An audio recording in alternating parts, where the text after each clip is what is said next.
resume, so that way by the time you leave Mesa, you graduate, or even if you go on to transfer to a four-year institution, you're ready to enter the workforce, whether that be for an internship or actually to find a full-time position. And so we do that through a variety of ways. We work individually with students, but also we partner with our faculty on campus across all disciplines. And one of the type of activities that we do is a career panel. So we'll jump into that in just a minute, but a couple other housekeeping items. There is a sign-in sheet, so please fill this in legibly because I'm going to send this to your instructor to be able to take attendance today.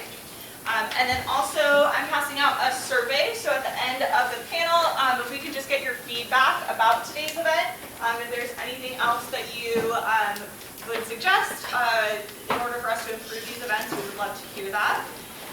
Today's career panel, we have 3 panelists. So these are industry professionals that have gone through education. They've also have gone on to a variety of different career paths and have been successful in those roles. So they're here today to share a little bit about what they do with you. This is, obviously there's just 3 of them, there's about 35 of you. So this is just a snapshot of different career options that you can go into. Obviously it's not everything, but it's an idea for you to start thinking about what it is that you might want to do and see if any of these career paths are something that you'd be interested in. So I do have some prepared questions for our guests. But this panel is for you to get information that you want to know. So I do encourage you to ask questions all throughout the panel. So anytime if you have a question, just raise your hand, we'll call on you, and our panelists will be able to address them. Okay? So we'll start with introductions. If you all can introduce yourself, share a little bit about your education background, where you're currently working, and anything else you'd like to share up front. Okay. Hi everybody. My name is Kristen Angela and I'm a marine biologist and I work in industry, so I work for a consulting firm. Let's see, my educational background. I graduated from undergrad in 1993, so a little while back. I was a psychology major. It's okay. So it was a while ago. I've been in the workforce for a while. And after I graduated from undergrad, I decided I've always liked animals, so I took a job in a zoo, and I was a zookeeper for 7 years. I kind of feel like I've had several careers in my life. And while I enjoyed my work as a zookeeper and working with animals in captivity, my interests leaned towards wildlife, and I wanted to work with animals in the wild. So I went back to grad school, and I got my PhD in ecology and evolutionary biology. And that also took me about 7 years. I went straight through. I didn't get a master's first. And then I entered the workforce in my current job right after that in 2010, and I took the job that I have now. And I'm a marine biologist, and I help our clients with different projects, mostly related to marine mammals. My specialty is marine mammal biology. So we do work for the Navy, for example, to keep them compliant for, if they do at-sea testing and use sonar and things that you've probably read about, potentially harassing marine mammals. So we make sure that our clients are compliant with state and federal laws. And I'm also been involved in some offshore wind development because that also can involve some marine mammal issues. My name is Andrew Lee. I'm the president and founder of a company called ticktBox. We're part of we have a parent company called Screen Engine, but we have about 250 employees. I went to San Diego State, majored in marketing. Always loved tech and movies, and so this is kind of what I've always wanted to do. So I was pretty happy about. Kind of I started my career off at working in a couple movie studios. Had a lot of fun with that. Worked at a couple tech companies. Really loved kind of what they were doing. So kind of starting this company kind of put those 2 interests that I really like together. Also investor here in San Diego, so I invest in a couple startups every year. And yeah, that's a little about it. Cool. Okay. Hi everybody, I'm Karen Mathis, and my background is fashion merchandising. Actually, I'm a serial entrepreneur, own fashion businesses, and right now I have a solar company I'm a partner of, renewable energy development. So we've got some developments going around the country. So either way, fashion or that. I continue to work in fashion, however. I've just written a new book that I'm getting published called The Power of Appearance. And so one of the things that we learned how to present, how to show up for work, right? And so I've got a lot of social psych research in there of the meaning of how we dress and what each one of those things say about us, because it's a nonverbal communication. Whether we like it or not, our clothing is screaming who we are, type of thing. But anyway, so I got my master's at the University of San Diego in 2016. I went back and it was a goal of mine. I wish I'd been able to do it years ago. But I started working in fashion and got promoted, and just my career took off. I talk about my career because if you ever saw The Devil Wears Prada, that was my world in New York City for 30 years plus, spending millions on all my favorite designers. So I know the fashion industry well. If you have any questions on that, we can talk about that. So anyway, I'm happy to be here and happy to answer any questions that you might have. Wonderful. Thank you all for sharing. So you can hear that we have a pretty diverse backgrounds and industries that they're coming from. So again, if you have questions, raise your hand, we can call on you. So each of you described your kind of title and your role, and it's one thing for a student to hear an entrepreneur, or president of a company, or a marine biologist. But can you describe the day-to-day responsibilities of what that might look like if a student was working in your shoes? Go down the line. Every day looks different for me. I would say about 20% of my time is spent in the field, either on ships or doing coastal marine biology research. Has anybody ever gone tide pooling? Raise your hand. Nobody go? You should go tide pooling, maybe at Cabrillo National Monument. It's super fun. And it's very accessible. You know, you don't need to go out on the boat to do it. So, and I help various clients with those projects. And the rest of the time, I'm writing reports, writing emails, answering phone calls. It's not all super glamorous. You know, any given day, I might have to come in and talk with my clients. A few people report to me. I supervise several people. There's all kinds of housekeeping, you can call it, when you work in consulting. You have to make sure your timesheet is done every day. That's extremely important, that it's done right, and that you have to balance what they call, a very important thing in consulting is called your utilization, meaning no company wants you to charge all of your time to them. They want you to charge your time to the client. Otherwise, they lose money. So you have a utilization goal in consulting. It's usually around 80 or 90%. So you want to meet that goal all the time. So that's always in the forefront of your mind. So it's not all fun and playing with dolphins, but just to give you an idea of different things that are involved. My day-to-day, kind of the boring side of it, I got to deal with investors, the finance, budgets, and kind of like the staff and HR and everything. In terms of the fun stuff I get to do is part of like the product innovation. So working with our engineers and coming up with like how we want our UI to look like, how we want the workflow to be, and then working with our clients in terms of like what they're looking for in terms of like product development. What ticktBox does is, if you've ever gotten a free movie ticket for like a movie promotion, probably 90% of the time has been the software that we built. So we have 2 patents for it. We own a bunch of different websites, but powered by one basically core software. And so I work with our team to basically find ways to improve it, make it better, develop new solutions that the different movie studios are looking for. We work pretty much on 95% of the films that come out from a major motion picture film release, and we're in about 20 different countries. So kind of working in other countries and finding out how we can optimize revenue through different types of currencies, and how the politics work with different clients, and so kind of gathering like all the stuff that our clients, or where we make our revenue from, and implementing into what we do in terms of our software, our products. Is, I would say, most of my day-to-day, and that's really fun because we get to do a lot of stuff, from the really creative things from like the Deadpool 2 campaigns or some Marvel film, and then taking that and implementing into a technological way so that people can see like, oh, all the cool facade stuff they get to see, all the work that's kind of put behind it was kind of put into a lot of stuff that we do. And that's really fun. I'm pretty hands-on with it. I started this company about 7 years ago, and so being able to still kind of be involved with that versus kind of being the president, talking, doing nothing at times, is nice because it keeps me going every day. Have a lot of fun with it, and we get to be pretty creative for the most part. Well, my day starts usually with a cup of tea. I spent a couple of years ago, I spent several months in England, and it really the tea thing really rubbed off on me, and I am a tea lover now. I still love my coffee in the afternoon, but so I start with tea. I actually, this morning, for example, I started with a conference call that had people from Morocco, people from North Carolina, Kentucky, Texas, and California.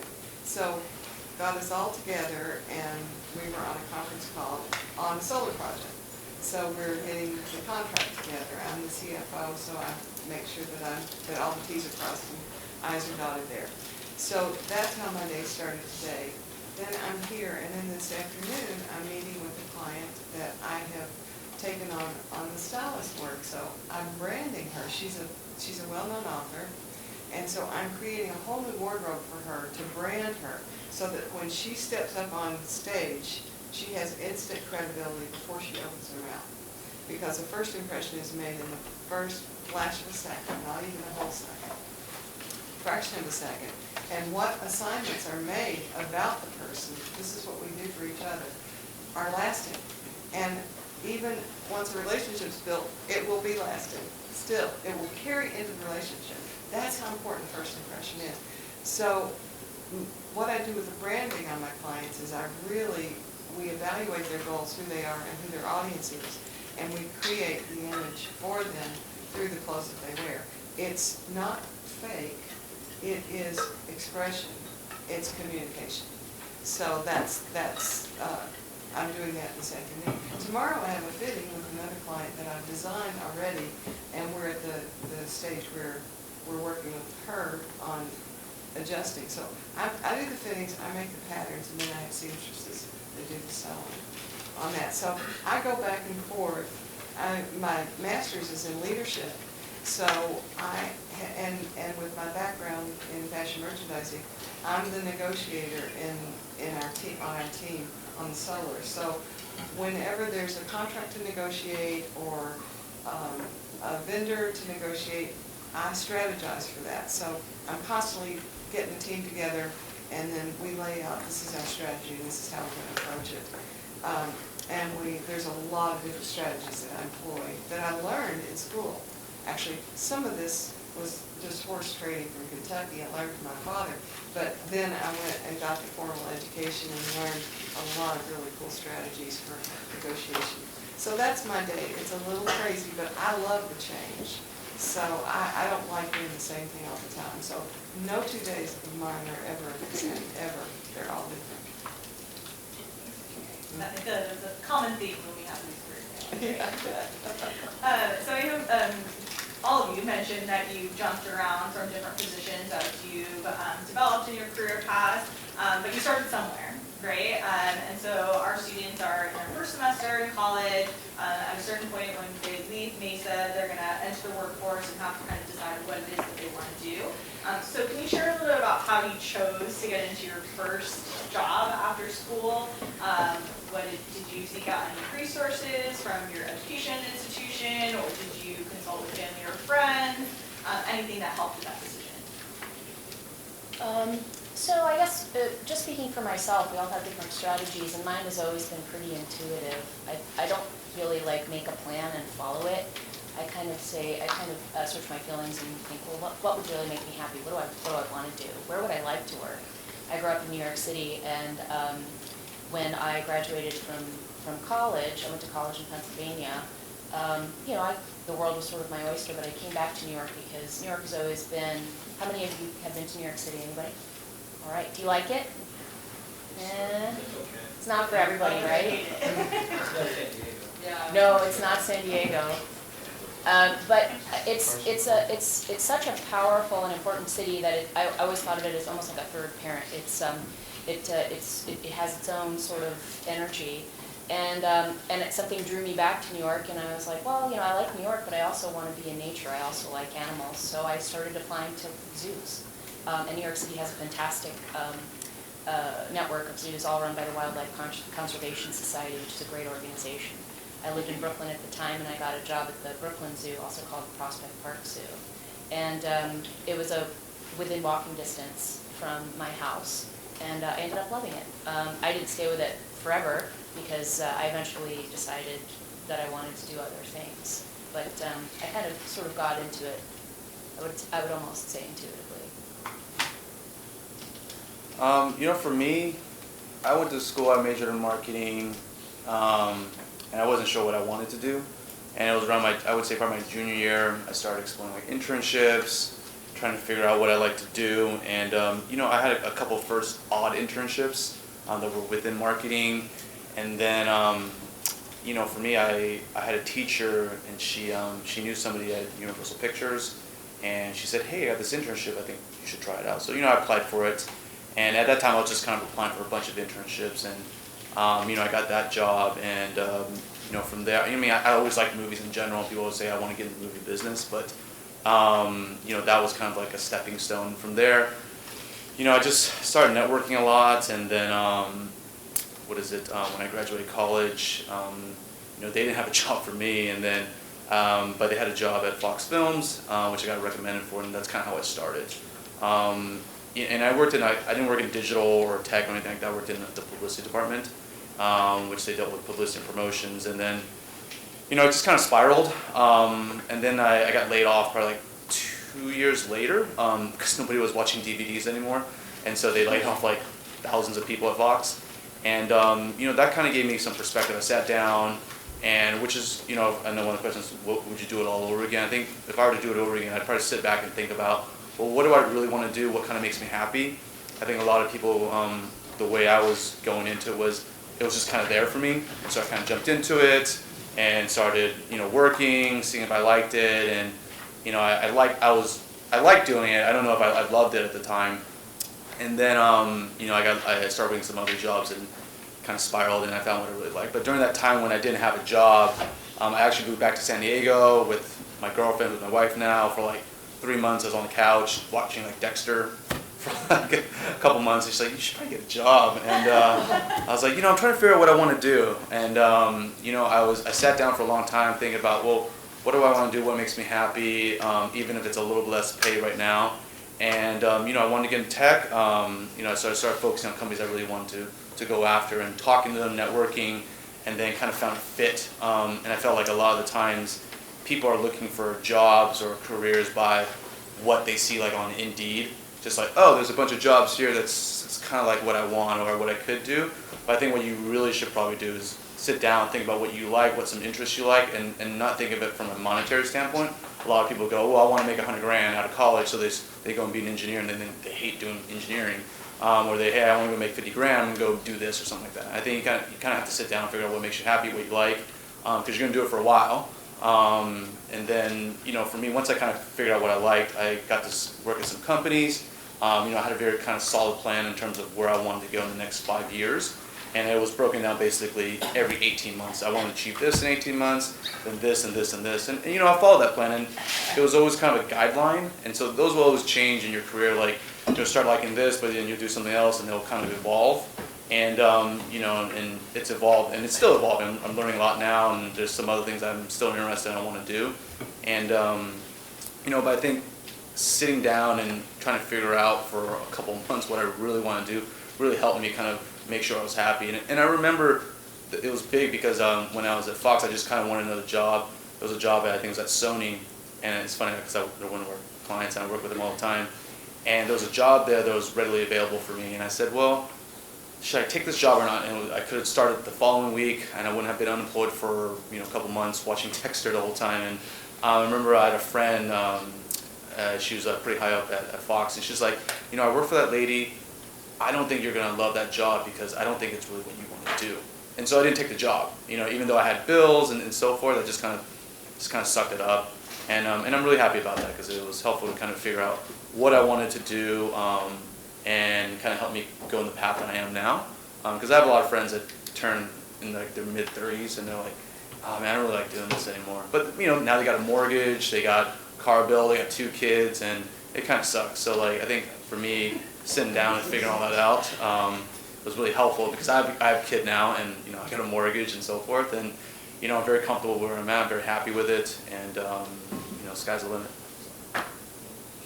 With work-based learning and also the Career Center, we can help students do that. So you can sit down with us, we can help kind of guide you through that process of doing self-reflection and figuring out what he was talking about, what your interests are, what your skills, what your passion is, and then finding an employment or a career path that's going to align with that. And I do have to ask, do y'all know what a DVD is? Yeah.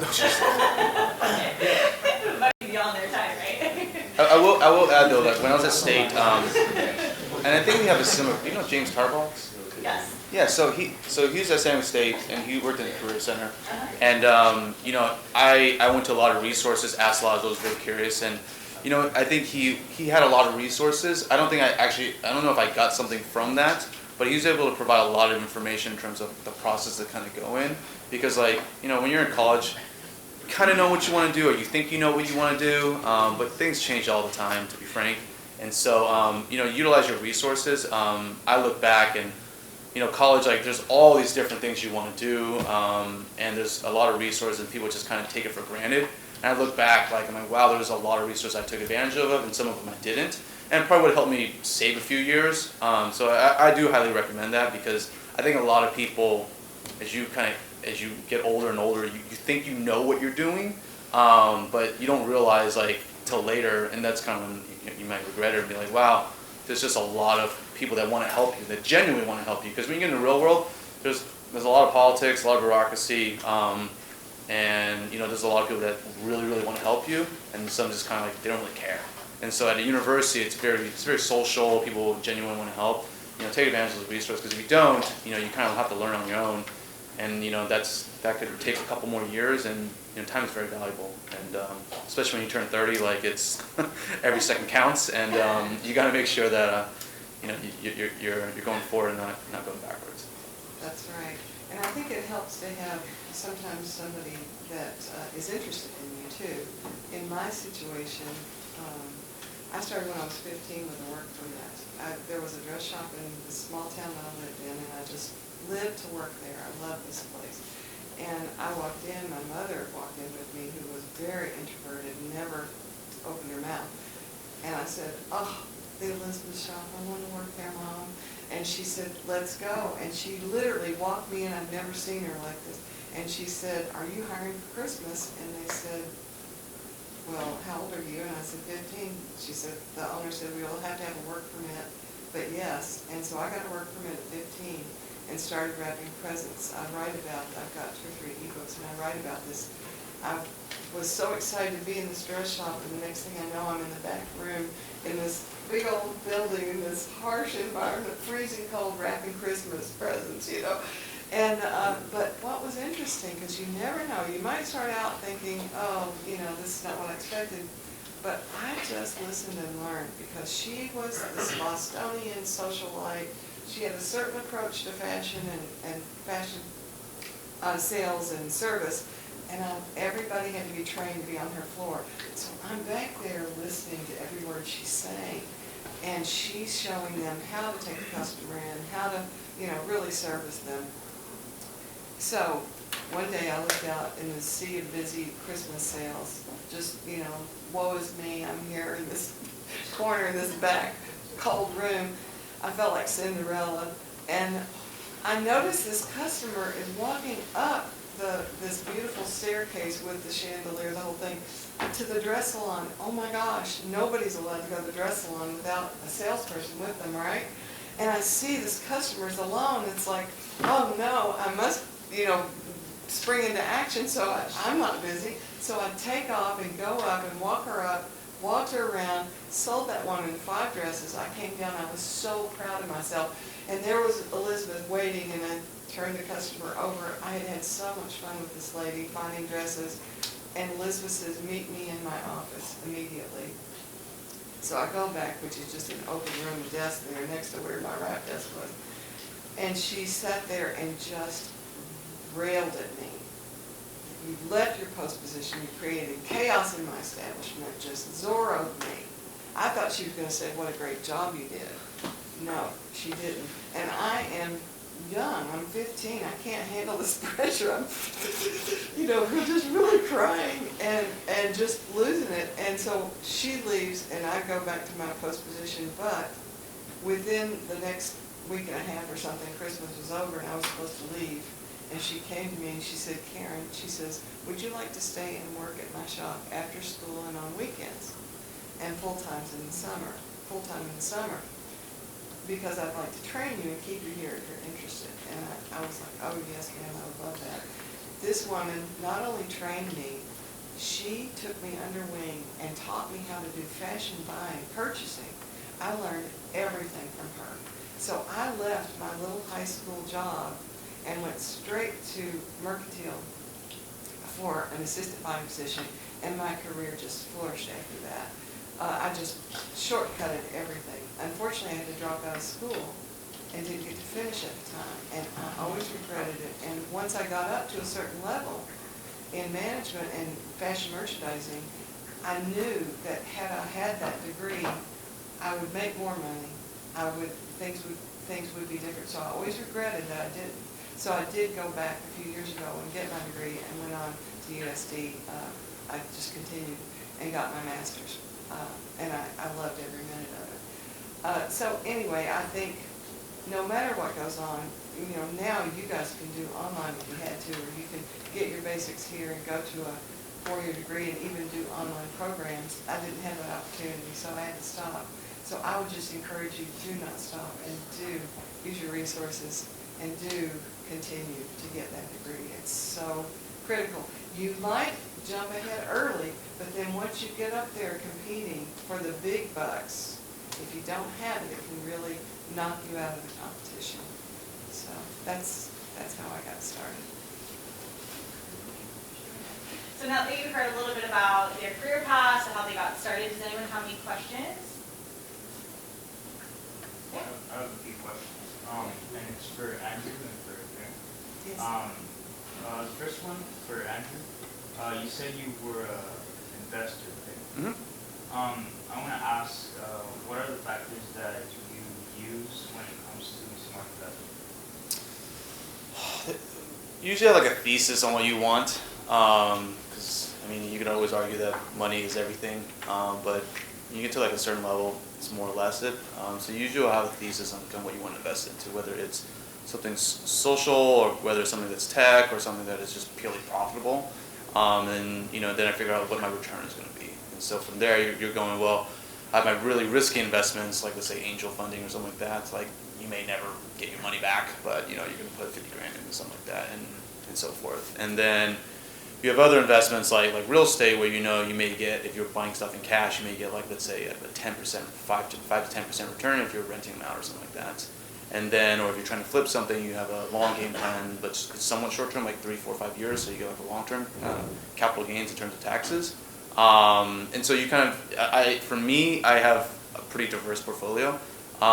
There's some stuff I really like to, passive investments that will pay me some sort of dividend, whether that's like an actual, let's say, rental property, multifamily, and then there's equity income funds or something like that that will bring in like a dividend, or you have like long-term stuff like into a company that you hope will pay out because you believe in what they do, whether it's like a biotech or software and something like that. I usually try to fall on something I'm familiar with because then I kind of know what I'm getting back. And then the stuff just to make money because you want cash flow or whatever. Whether that's like my wife and I, we own a direct-to-consumer bakery, and so we have bakers that make these really elegant cakes or whatever. We have some other business plans that we think could be great in terms of the an online side of it. That's kind of falls on with like what like Instacart does, like Uber Eats and stuff like that, but for like desserts. But right now, it's just kind of bakery, makes money. We have our set expenses. We get a certain amount of orders every week and stuff like that. But I usually have like a thesis I have, and then I kind of pocket each one. Like I want 25% of my investments going here, 25 here, 25 here, 25 here. So that you kind of have, or you might go 50 here because you're younger, because you want to risk more, and then 25 a little more conservative. I would say, I wish I would have invested earlier, but I was just kind of, I didn't have a lot of money at the time, so it's hard to invest without a lot of money. But I think being involved and understanding it, so that when you get to that spot, you're ready to kind of pull the trigger. But that's usually how I would go about it, and I would also meet with a lot of other investors or people that invest money or are pretty savvy with it. because then they can kind of show you how they do it, and then you can come up with your own thesis on how you want to do it. Because like a lot of friends invest in a certain way, and I think it's kind of stupid.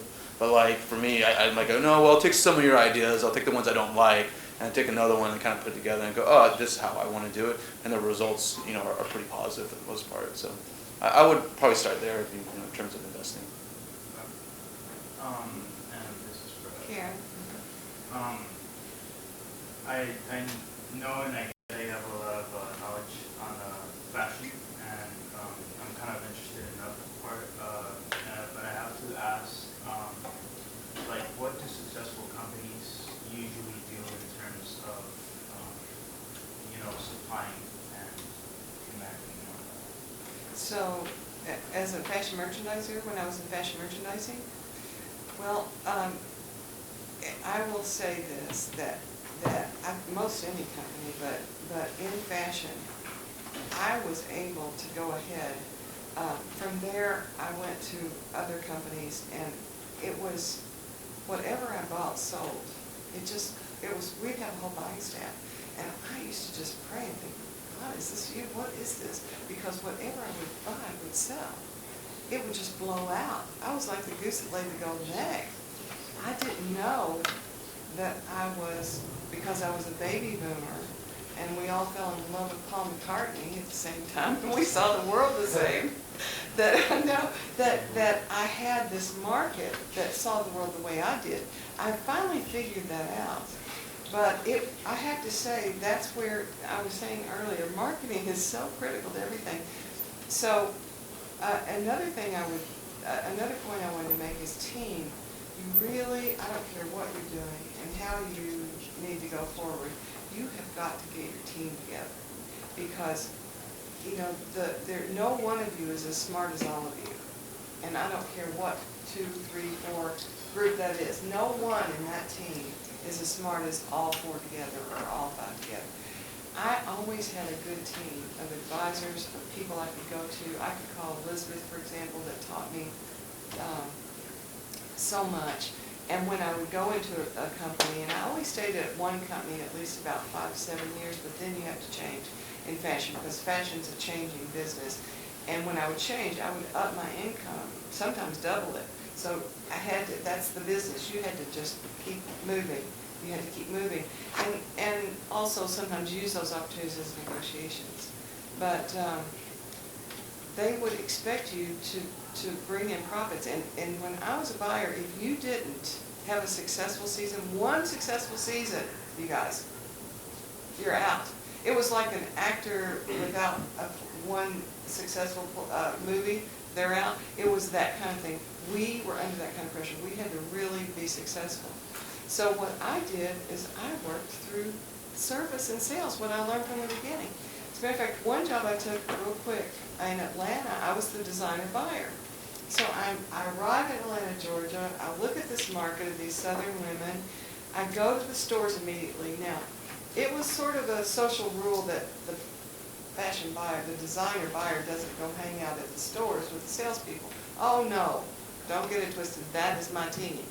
They are my team, and I value every team member. I literally was in those stores working with my salespeople. I was in the fitting room with the customers. I was learning about the market. So my very first purchase, okay, you talk about risk. They gave me $1 million for the year to spend as my budget. And I said, it's not enough. I can't even buy Incline and Calvin Klein for that. That's not enough of a budget. I've got to have more. They're like, sorry guys, you can't have any more. That's it. So I needed at least 3 times that, I knew. So here's what I did, and I don't recommend it, but at that time I will tell you, because I had been in the fitting room with customers, because I had customer insights, I think are everything. The insights from the customers are everything. And you get those insights from your team. I knew that Ultra Suede had gone up and Ultra Suede was on its way down. But Atlanta, Georgia was over here in that sales curve, right? You all know about the sales curve. So it starts new beginner, new acceptance, and then you hit the peak, and then it starts to wane and go to the different markets. So I knew that this Georgia market was about right there, whereas everybody else was starting to drop it. But it had to be different. So I came to California. I found a vendor called Lily Ann of California. She did ultra suede in pinks, yellows, mint greens, all the things these southern women want to be in, with the deep box collars and all the feminine stuff. I spent, get this, I sat down with the sales guy. I said, I'm going to spend $1 million with you today, $1 million. But here's what I need from you. I'm going to pick out the first $1 million. You're going to match my $1 million and do 8 trunk shows, all 8 stores. And you're going to bring me that merchandise, $1 million worth of merchandise, matching mine, but I get to pick it out. And then, if we take special orders, they have to be handled as a priority. He shook my hand. I went into my merchandise manager and didn't even tell him about it because I knew he'd be scared to death. So I just said, here's a stack of orders. And, I don't recommend that ethically. I would never do that again. But this was an emergency. And so it was legal and everything. But I'm just saying I would have probably discussed it with him. But we were all new. Everybody was running a different direction. And they had entrusted me to go get it fixed. So it was probably okay for me to do this anyway. I'm just very careful on things like that. But anyway, he signed everything. We had truck shows in all 8 stores. We sold my $1 million at the first trunk show. And at the other stores, which was the A store, at the other stores we sold his $1 million and we took orders for another $750,000. I talked about this in my little ebook called Fashion Buyer. It was one of those things where you just were in the zone and you knew this was going to work. And I was hired as a troubleshooter to try to bring this. A bunch of old guys had bought, Hart Schaffner Mark Student Company had bought these stores. They used to be like Nordstrom's. They were so cool back in the day, and they just ruined them. And so they were trying to sell their investment. So I was hired as a troubleshooter to do this. So it was legit. I'm talking about getting the signature. It wasn't an anti-legit thing, but it worked. So I had to perform. When I did that, they said, okay, guess what, Karen, you're in charge now. You're the merchandise manager, and you're in charge of signing everybody's orders and turning this place around. So I did that with every department, and we turned that still around. And they were able to sell it eventually. Soon, within the year, they sold it. Within the second year, they sold it. So sales and a team and customer insights. It's like no one thing. That's what companies expect you to be successful. But if you need money, go sell something. I've always said that. And if you ever watch Shark Tank, you'll see that, oh, you have great ideas, but they're like, well, what are your sales, right? That's real. That's real world. What are your sales? So if you want to do something, start your line or whatever, you go out there and get sales first. Get your team together and go get sales. And from that, then you can build on that to show that you have a viable concern here for the investment. And the investments come once the success is there. So unfortunately, you have to get the success first, really.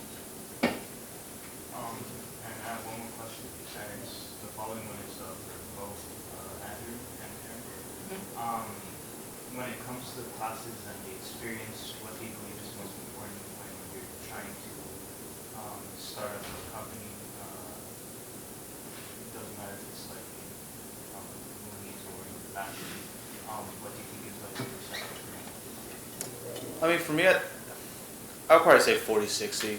And I mean, you always hear like the Elon Musk and the Zuckerberg and they're dropping out of college and all that stuff. Like, that's cool and all.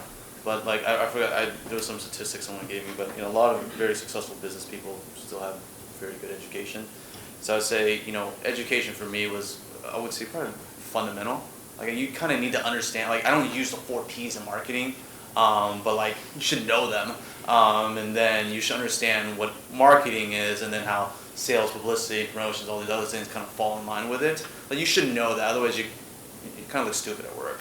But then, on the flip side, in terms of experience, for sure. I mean, I would say the experience I had from all the different internships and the jobs and the hustling and my parents owned a coffee shop, so I was, enslaved at like 10 years old selling coffee for my parents. And, you know, it was, you know, and I learned a lot from that, and it was great. And you know, she's right. I mean, sales is a big part of getting a business right. I mean, there's so many software companies out there, but you know, how many of them actually make millions of dollars though? You know, so I think, yeah, I mean, experience for sure, 100%. You should definitely get all the experience you have. You should be very curious. One thing I would say is definitely ask a lot of questions. I think a lot of people get scared because they think they're gonna sound stupid, or they don't know what they're talking about. But who cares? You know what I mean? Whether it is a stupid question or not, you should ask questions, because that's the only way you're really gonna learn. And learning is ever evolving. Everyone learns at different speeds. Like a lot of my friends that went to, like, you know, Harvard Law and all these, you know, Stanfords and so forth. Like, you know, they work at you know, great companies and so forth. But like, you know, some of them just take a different turn. You know, you just don't know, because they excelled in high school, but when they went to college or they got into the real world, everything changes. So I think you always just kind of got to be curious, get all that experience you can, because then eventually you're going to come up with your own thesis and on like what you want to do and how you should learn and what you want to kind of strive towards. And then you can really just, you know, you can really fly from there and have a lot of fun with it. But school's important though. It's not important. I think a lot of people kind of downplay it, but it was important to me because I learned a lot of things, and also got to meet a lot of people in my classroom that I work with now. Whether it was a third connection or they got me introduced with somebody like the other day, one of my investors, he happened to go to school with this guy and this other guy that started this other really big company, and I never thought I would have a meeting with him, and here I am 2 weeks later, just sitting across the room, we're just talking ideas and coming up with stuff, and you know, it was great. So I mean, there's a lot of value in both for sure. Well, I'd say without a doubt education, because things are changing, and when you're studying, as long as your classes are up to date, then you're going to learn valuable information. The experience, I've never gone to school that I wasn't working full-time, so I'm one of those both at the same time. So I would say 100% both, but you have to get your education. When I went back and got my master's, I couldn't believe it. One of our classes was statistical decision-making for businesses. And what they did in this class is they gave us, names were changed, but they gave us scenarios. Here, this happened, what would you do? What do you do? Everybody in this class, in our cohort, answered wrong. We answered wrong, wrong, wrong. And several people in my cohort are CEOs of big companies. This was a special class for professionals, for, you know, business owners and CEOs and high-end. Wrong, wrong, wrong. That class taught me that you don't make a serious decision without a statistical data plan in place. To know if you're, for example, if you guys study, you know about some of the catastrophes that have happened, like when Jimmy Carter tried to free the hostages out in the desert. Well, statistically, had he taken one more airplane or one more helicopter, that would have succeeded, and it failed. But they didn't use the statistical, data at that time. So we took all of these things and looked at it, and you really need to know how to make the right decision. Also, economics. I can't imagine not having. Now, when I took economics in the first time around in college, it was like, oh, but when I went back and finished my degree and took economics, again, I saw it completely different. Economics is so important. World economics is important. It's important to your decisions. It's important to knowing who to vote for even. I mean, it's really everything. So education's everything, and I say you don't stop at college. You just keep. I'm a lifelong learner, and I'm telling you, I keep 2 or 3 Audible books going, whoever's new book is out. I want to learn what they learn. Because remember what I said, no one of us is as smart as all of us, so you always bring in. So in my mind, I've got a team of authors that I follow that have particular knowledge. So always think about the team, and go back to that, but Chrissy, yeah. can you also address that question, especially because in STEM fields you have a significant amount of math and science classes, Right. and sometimes that can be daunting for a student. So you can share a little bit about your education and how that has helped in your career path. Sure, yeah. STEM class is very important in the sciences. In undergrad, I wasn't particularly drawn to the hard sciences. I was more, my mom's a psychologist, so I just found myself gravitating more towards social science. And then after I graduated, I decided I wanted to go into biology. So I did what's called like a post-baccalaureate course load, and I took 2 years to catch up on math, physics, chemistry at Brooklyn College. And I think because I was later in life and maybe I was a little bit more motivated.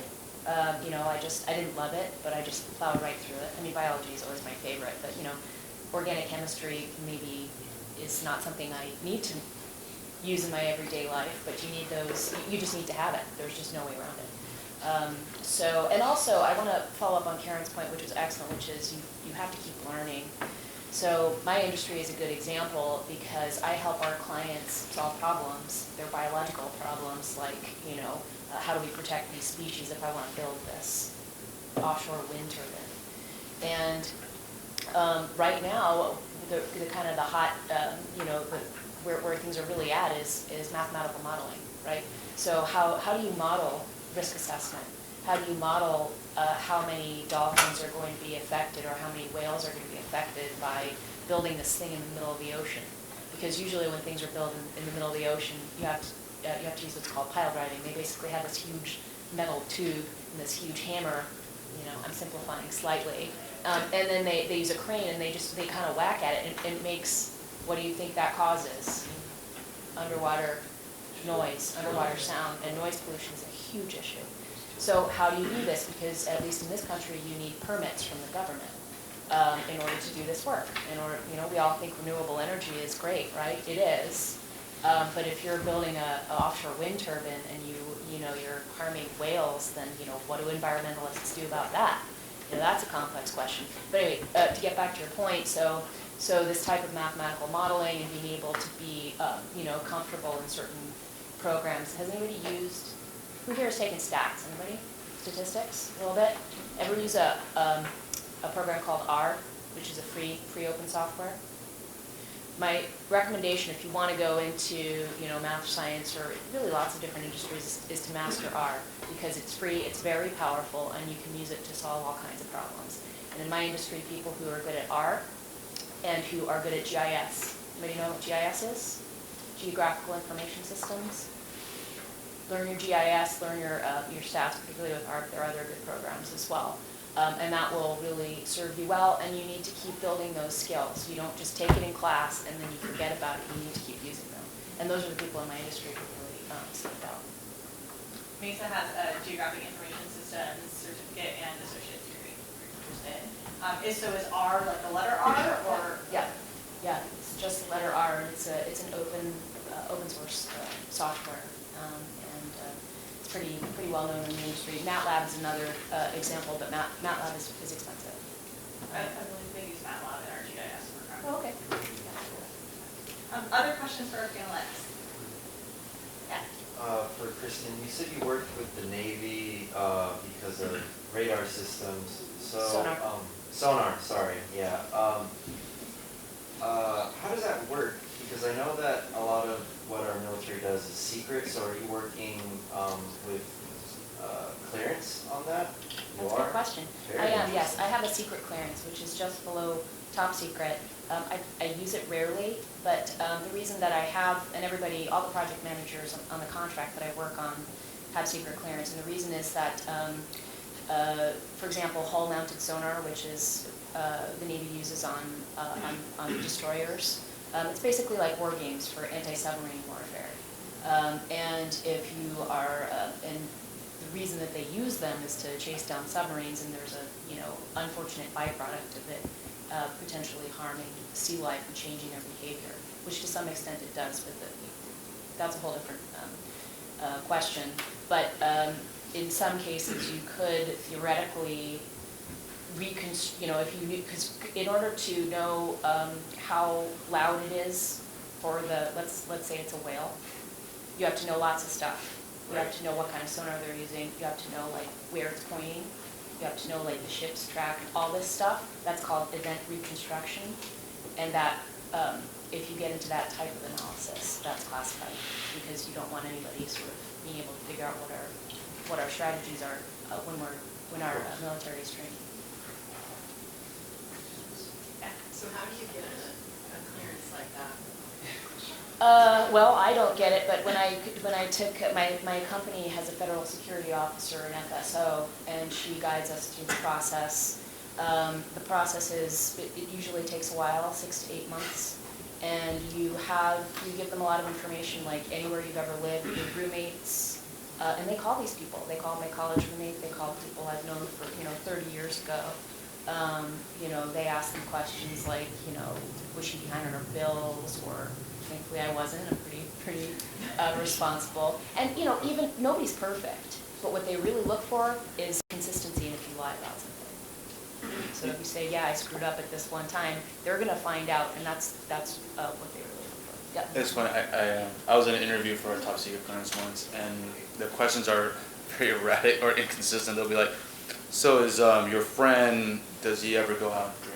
Oh yeah, on occasion. And they'll be like, "Is he a terrorist?" Like, whoa!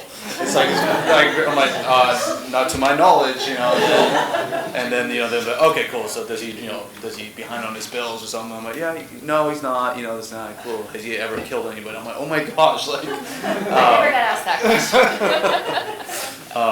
But yeah, that was a very interesting experience. Did that answer your question? Yes. Other questions?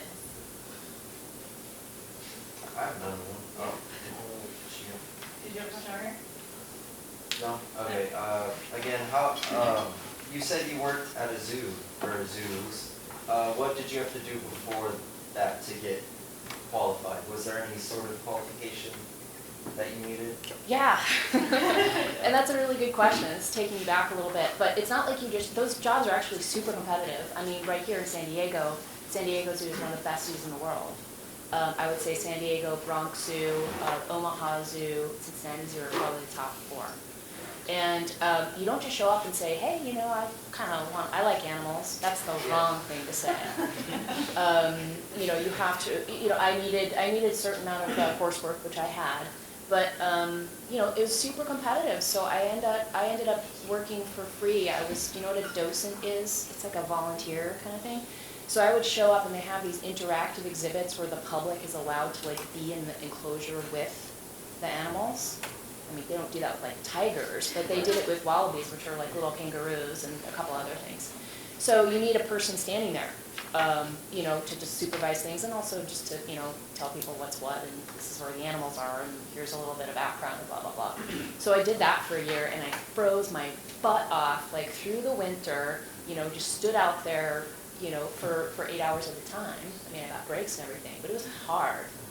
But because they knew me, and I eventually, got to know the staff there, and I showed them that I was reliable, showed them that I was knowledgeable, I learned about the collection, I was hired as a zookeeper about a year later. So what is the job of the zookeeper? A lot of it is cleaning cages and sweeping up animal waste, keeping things clean. I won't lie, that's a huge part of it. A lot of it is learning about the animals in the collection and making their lives as good as you possibly can. That's called enrichment. Enrichment is different for every species to try to keep them engaged. My main gig was a sea lion trainer, which I then kind of translated into my career in marine mammalogy. But I just remember, everybody likes California sea lions, right? They're everywhere. Here, they're actually in the wild, which I'm totally jazzed about. I've only been used to them in captivity. And so there's some animal training. You have them on exhibit during the day typically, and at night you have to bring them into their enclosure, and that process is called shifting. And sometimes they shift and sometimes they don't. And if they don't, you don't get to go home until they shift. So, you have to work with them and find ways to encourage them. Sometimes that involves treats and stuff like that. On a personal note, I have always been conflicted about animals in captivity, and I just didn't want to live in that situation anymore. Everybody has different feelings about it, but if somebody's like, nope, not for me, I totally get that, because 9 times out of 10, animals now they call it managed care, you're not even allowed to say captivity anymore. But animals in managed care are very well taken care of. they get great medical care. People really, really try. There are great people who work in these facilities. That doesn't mean we should do that. So that's just my but yeah, I mean, the animals in my care were treated great. Our collection was really interesting. A lot of it was rehabilitated animals that couldn't survive on their own. They had like broken wings and things like that, so they weren't releasable.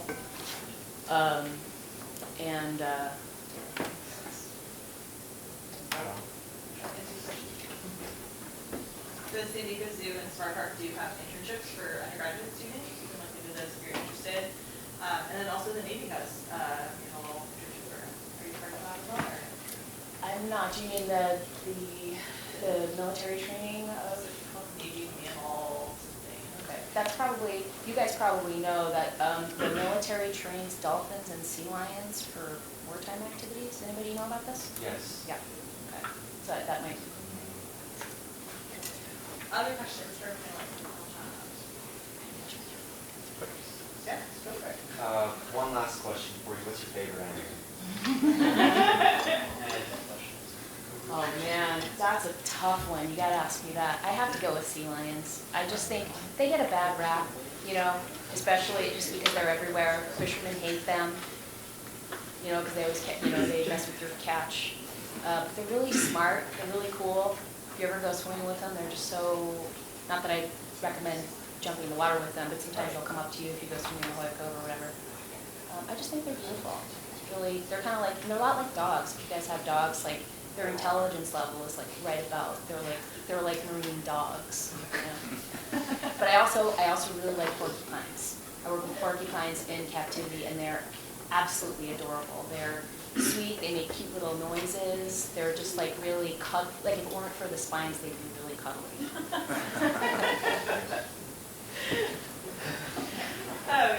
Can you share maybe some of the most rewarding or exciting aspects of your career, whether it be your current role or a previous position, and maybe some of the most challenging? Probably the most rewarding, every tech company wants to get acquired. And so, my company got acquired about 3 months ago. And so, I would say that was pretty rewarding. It was about a 9-month process. I hired an investment banker, the whole deal with M&A. M&A means mergers and acquisitions. But yeah, I would say that was probably one of my biggest things, just because when I quit my job, this was about 7.5 years ago, I was, just kind of like, I didn't really, I knew what I wanted to do, but I felt like I needed to kind of get off the chain a little bit. And, I remember I left, I had like 1 client and 1.5 clients, and I was like, and my mentality was like, well, my girlfriend has a really good job and I live with her, and I figured if I failed really badly in like 6 months, I'd be okay for like 3 months, and then after that go get like a regular job or whatever. But yeah, I would say that's probably the most rewarding at this point in my career, just because you work, you try to get your, they call what P&Ls, like your profit and loss sheets, to like a certain model, to look a certain way. And, it's really, there's a lot of emotions, as I'm sure you know, with us being an entrepreneur, going up and down, having a lot of uncertainty, you don't know what's going to happen. I always thank my wife, just because, she doesn't understand what I do. But she's just, to have her go through the same emotions as I did throughout the last 7 years, have just kind of been crazy. So I would definitely say that's probably the most rewarding. What was the other question? Anything Challenging? challenging? I would say just getting started. Challenging for me was just getting things like started, because you're just going out there and you're like a hardcore salesperson. You're just kind of selling, you sell anything for the most part, and trying to figure out what works, what doesn't work. And trying to balance it with, because I think that probably the most challenging thing for me was because I know so many of the other entrepreneurs. Like, I got a buddy, he'll sell his company for like $100 million. I'm like, here I'm trying to, pay for my dinner, you know what I mean? And then, you work hard, and 7 years later, it's like, you're there, and you wanna help out. And he was super helpful in the whole process. And so I would probably say that was part of this challenge, is just kind of getting started. But if you have the drive and the motivation you want to do, just keep going. It's a lot of fun. Like I was saying, don't ever worry about the money. I think a lot of people worry about money like right when they get out of college, like how much am I gonna make, what job to take right away, and kind of go with it. You know, my wife, she loves what she does, but she doesn't love it.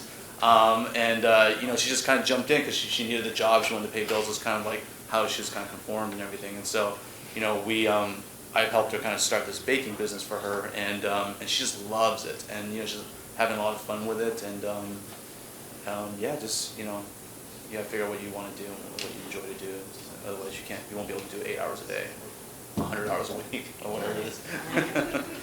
Well, I would say the most challenging for me, for example, when I opened my first fashion business and retail operation, and getting that first loan was very difficult. I had a client base, thank God, and I had some sales that I could prove that I had done previously. I was doing 75% of the sales based on the company that I had worked on previously while I was in college.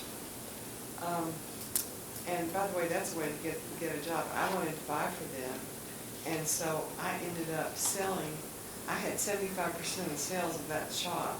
So I just went to the owner and said, on your next buying trip, we need this list for these people, this list for She said, are you kidding me? You're coming with me. You're going to do this. And I was the buyer from then on. So I had the sales first. That's why I keep saying sales in so many ways.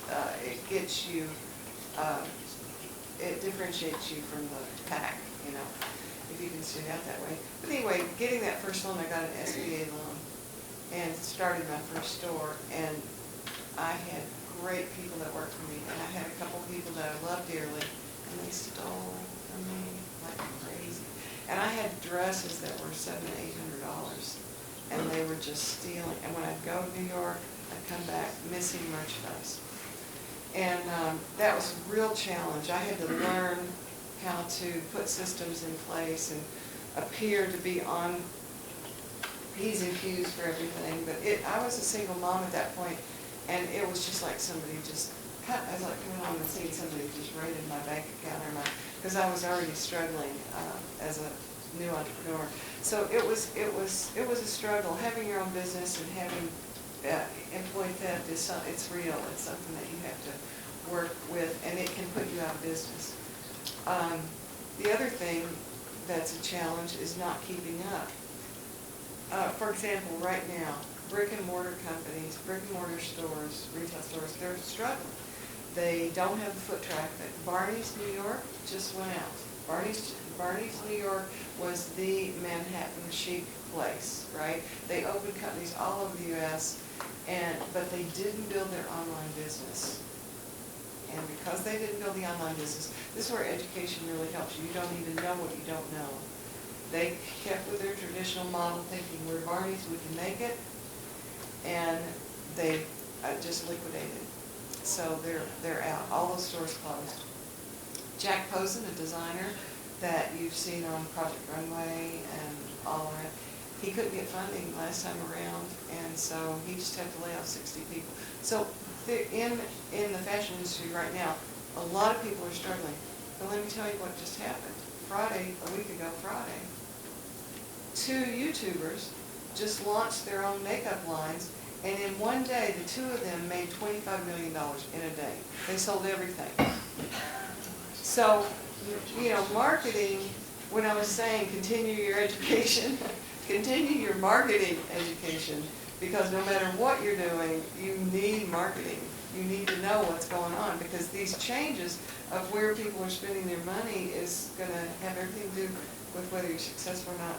So, challenging. And then what was your other thing? Most rewarding or exciting. Oh, the most rewarding. Okay, so guess what? I'm so excited about this. One of our projects in the solar is Appalachia, where they're freezing up in the mountains. These people don't have jobs. Most of them are on opiates now. It's the saddest thing to see what's happening in the mountains of Kentucky, Appalachia, not just Kentucky, but the whole Appalachian Mountains.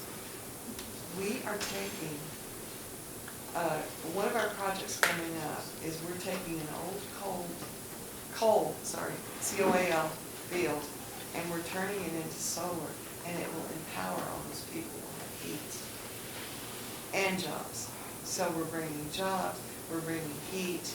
It'll be affordable, and if it's not, it'll be it'll be provided.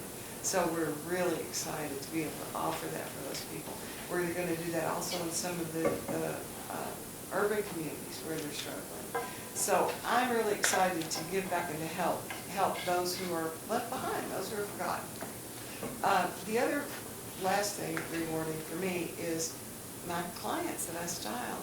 One lady that is my client is an engineer. And she has not been respected. They just don't respect her. The guys, it's mostly men. They ignore her. They don't bring her into the meetings. And she's a director. They don't follow what she says. They don't do anything else. They just ignore her. When they talk to her, they talk at her, not to her, face to face. No eye contact. And she thought it might be a prejudice thing. She's African American, and she thought maybe these guys, the majority of them are white. Is this prejudice? What is going on? And so she's brilliant. She's got her education. So she heard about me, that I styled for success, to create power in your appearance. She said, I'm ready to try anything. She said, so this is how I dress. And she had jeans and a shirt on. And she says, but you know, it's casual in my industry. And I said, okay. So we did a wardrobe evaluation. I did a stylist session with her, and we planned a new wardrobe for her. And we started creating, still keeping the casual, but adding the authority principle and the silhouettes and different things. So for the last 9 months, I have delivered a design to her to add to her wardrobe. And I've asked her every month, so what's going on? Are you getting respect? Are they talking to you? Are they treating you? And she says, Karen, it's unbelievable.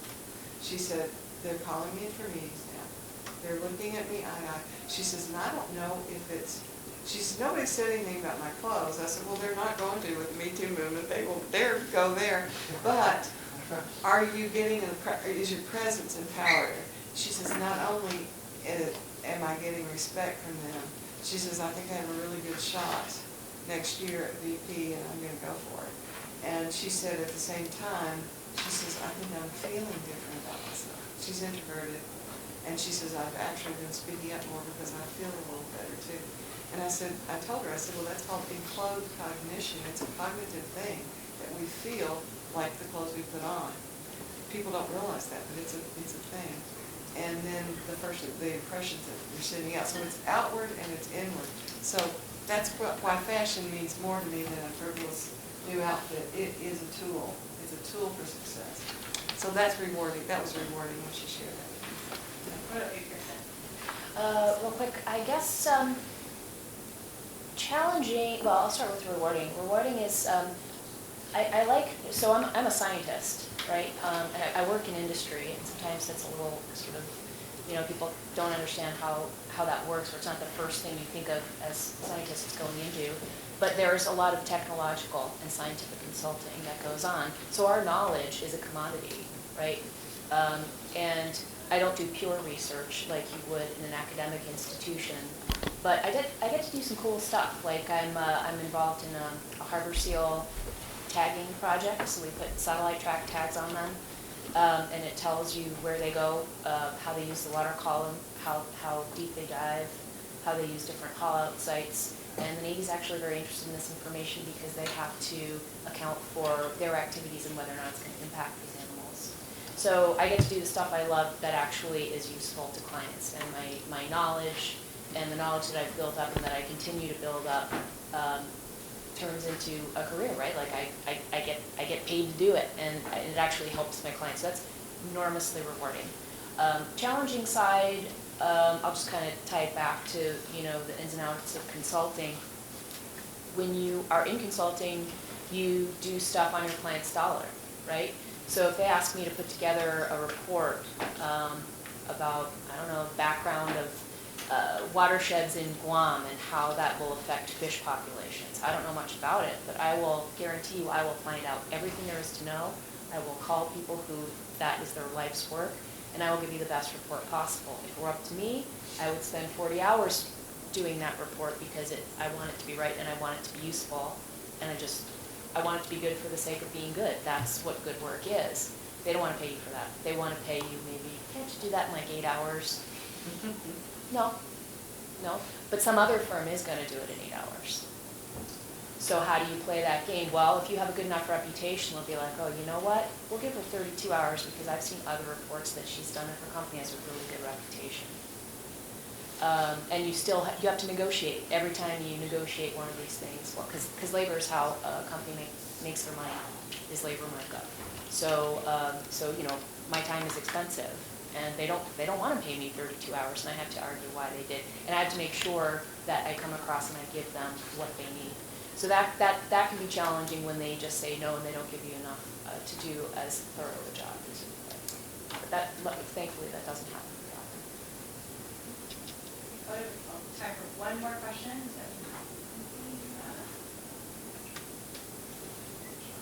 For Karen, you said 2 YouTubers made millions in overnight. pretty much. 25 in one day. That's insane. So what kind of repercussions would that have for physical storefronts? And you say that you have clients that you outfit, right? Do you suppose that since that these online retailers, do you think that, are you worried about the online aspect of fashion? Well, I'm not, but I have a website, and I'm literally writing it. Okay, so I have a personal mission, and it is to empower others using my fashion knowledge, okay? I just want people to be empowered, and I give it away for free. People hire me and pay me, but I will also give it away for free. So I'm writing a book, and I'm probably gonna, I'm talking to publishers right now, because I want people to get this information to be empowered. So everything I use with clients, I'm writing it and I'm putting it out there for people to have, to be empowered. And it's all of my career, everything I've learned as far as appearance, power of appearance. So I'm not worried about online, but I do believe you guys need to be. Because I think you need to find a way to tap into the online market, whatever you do. When I was saying, how can we face a world not understanding economics? How can we face a world not understand marketing, which I was saying to Sean, marketing. So if you're in a career where you're not studying marketing right now, find a way to learn the latest on marketing. I'm blessed. My middle daughter just got her master's in marketing, so we have tea, and boy, she keeps me up on everything and tells me, and it changes. And every 2 or 3 weeks we have tea, she tells me about a new software, a new approach in marketing. This no longer works, this is what's going on. So I'm not worried about it because my market's a warm market. So a warm market meaning I work with customers that know me, that choose me, and their friends are referrals. So I'm turning away customers right now. So I can only do so much. And I had a revolving door to design clothing for so many people, and I just had to shut it down because I didn't want to do that much work, you know. It's great business, but that was the only thing I wanted to do. So I selected a handful. I've got about a dozen clients in La Jolla, Point Loma, San Diego, and I designed for them and I styled them. They're all professionals, and they all have goals, and I'm really helping them, so it's rewarding work. But I am online, and I do help people online as well. And I'm probably going to do a master class and put all this in a master class. But I'm using online already. So, and one last thing I wanted to share with you guys today, but I wish somebody had shared this with me. And I learned this from one of my clients. She's an author. She works for the Ken Blanchard companies, and if you haven't heard of them, corporations, Google, they teach the Google executives how to hold an effective meeting, how to strategize, everything. They're with all the international clients. But I learned from her the 3 C's of self-motivation.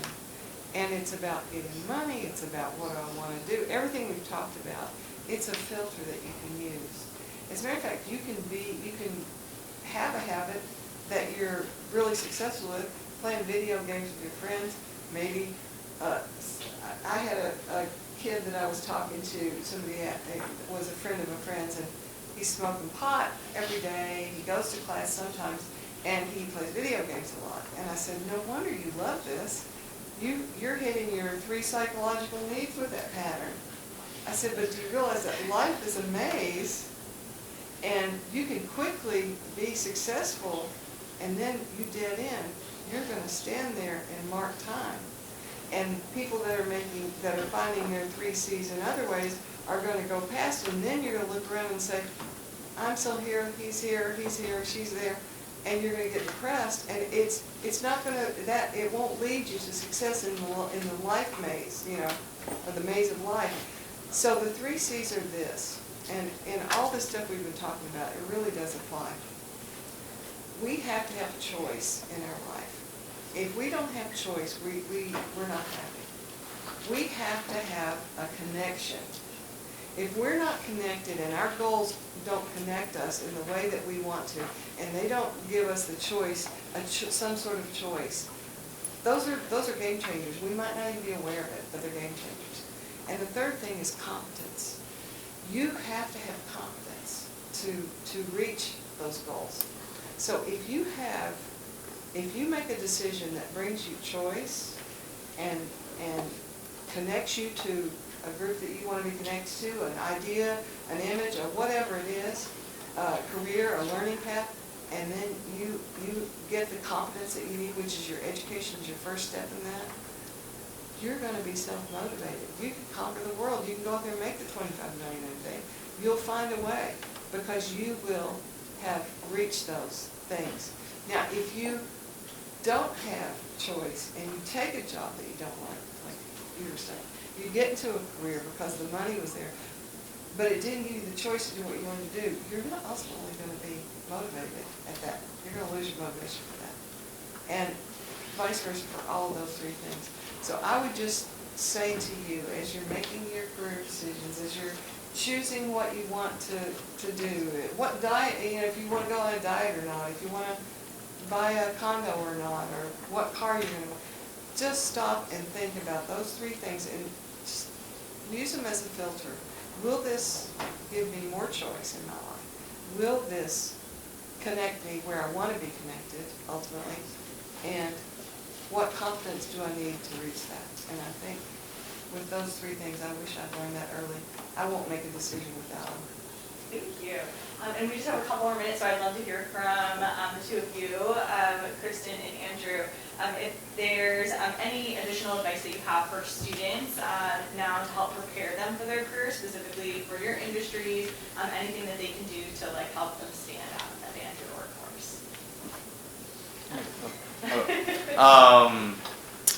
I would say have somewhat of a plan. I mean, I think a lot of people kind of just jump in, like I was saying, doing whatever they kind of just get guided towards or listen to somebody. I would say definitely have a plan. Have a really good group of friends that will kind of help motivate you. Like, I forgot, I'm sure there's some theory or whatever it is where if you hang out with a bunch of losers, you'll probably end up being a loser. But I've always had pretty good friends, really motivated. So and we don't even talk about work when we hang out. I just have a really great time. But I know because of where they are in life, it helps kind of motivate me to kind of be a better person. The last thing I want to do is go to a Christmas party and they're just super happy about what they're doing. I'm not talking about monetary. I'm not talking about where they are, if they're a VP, president, whatever it is. But they're because of what they're able to produce personally and professionally, they're just a better person. And so I think for me is have a plan, surround yourself with some really great people, and then work hard. I think a lot of people, and not to knock on influencers by any means, but I work with a lot of influencers. And a lot of them take time to kind of get where they're at. There's a plan, they have it, they're building tons and tons of content so that one day, and I'm not saying that it doesn't happen, but then they'll launch their clothing line and boom, they get these crazy sales, right? But there's a lot of planning that kind of gets in. It's kind of like when they say an actress or an actor gets, there's overnight success. Well, they've also been acting for 20 years. They just happen to be 22 and then they did it when they were 10. And so, there's just a lot of planning that kind of goes involved. And I would say have a solid plan, and we were talking about just education, be smart about everything you do. I love math because it helps me kind of figure out how to do certain things within our algorithm and our software. I mean, I'm even on the board with engineers. I'll still write like a formula manually and go, hey, okay, so X plus this equals this, whatever. And they go, oh, I see why you did that, because we're trying to create a matrix on how to sell tickets through dynamic pricing, right? Now that stuff's cool, because when you go in a room, because you don't want to do is plateau in your career, because people you kind of think, especially like at your age, you probably think the world's going to end at like 30.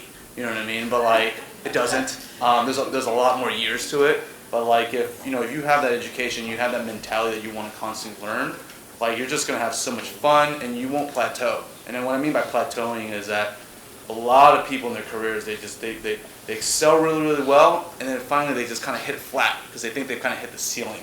And then there's nothing more to it, right? Like, or their company gets acquired, or they've become, vice president of this, whatever. They kind of just, and then that's it. And they go, what, this is great, I make this much money, I can pay for my mortgage, blah, blah, blah. But like, if you really love what you do and you keep excelling, one, you'll be much happier, and you'll keep doing more and more things, and it'll never get boring, because when you do this for a very long time, you're working long hours, like last thing you want is, I can't wait till Friday, or I hate Mondays. Like that, you shouldn't have that mentality.